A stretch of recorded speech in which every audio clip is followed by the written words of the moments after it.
नमस्कार विद्यार्थी मित्रांनो, आज आपण पदार्थ विज्ञान फर्स्ट पेपर जो आहे 21-22 च्या बॅच प्रमाणे त्याचा सिलेबस आणि त्याचे मार्क्स डिस्ट्रीब्युशन हे जे आहेत ते आपण समजून घेणार आहोत. कोणत्या टॉपिकला किती मार्क्स आहेत.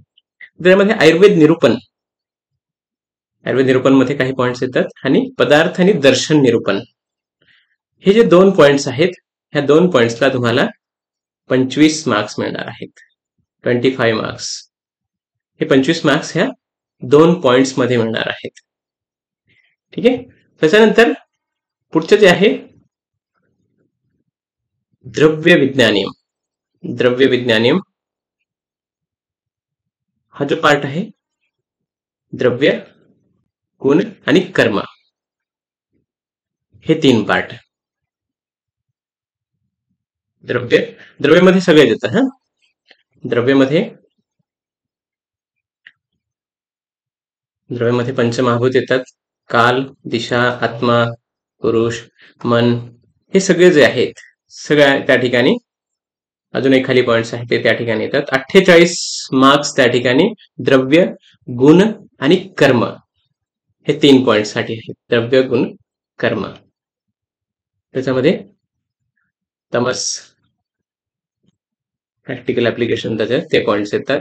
त्याच्यासोबत गुण आणि कर्म हे जे आहेत, गुणविज्ञानियम आणि कर्मविज्ञानियम हे 3 पॉइंट्स मिळून 48.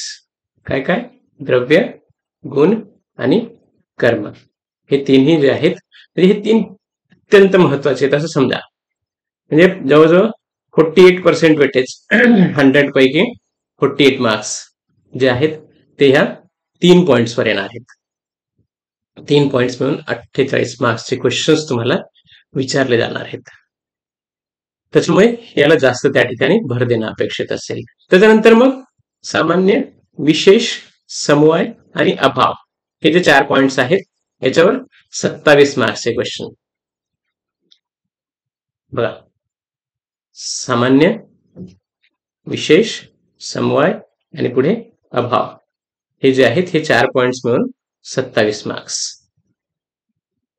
तसे हे टोटल जे आहेत, टोटल 25, 48 आणि 27 असं तुमचं बरोबर 100 मार्क्स. येस, 100 मार्क्स जे आहेत हे 2 कॅरी होतं, 20 आणि हे 10. तर 100 मार्क्सचा हा पेपर आहे. त्याच्यात हा मधला जो आहे द्रव्य, गुण आणि कर्म हे त्या ठिकाणी व्यवस्थित करणं. त्याच्यासोबत याच्यामध्ये जे आहे ते त्या ठिकाणी दर्शन आणि पदार्थ हे पॉइंट्स त्याच्यामध्ये येतात. तर इकडं हे 27 मध्ये जे आहे ते सामान्य, विशेष, समवाय आणि अभाव हे 4 पॉइंट्स याच्यामध्ये. हे पण छोटे छोटे पॉइंट्स आहेत. तर हे 27 मार्क्स साठी. तसा हा फर्स्ट पेपर जो आहे तुमचा याच्यामध्ये कंप्लीट होतो. तर या पद्धतीने तुम्ही अभ्यास करताना त्या गोष्टींना महत्त्व दिलं पाहिजे.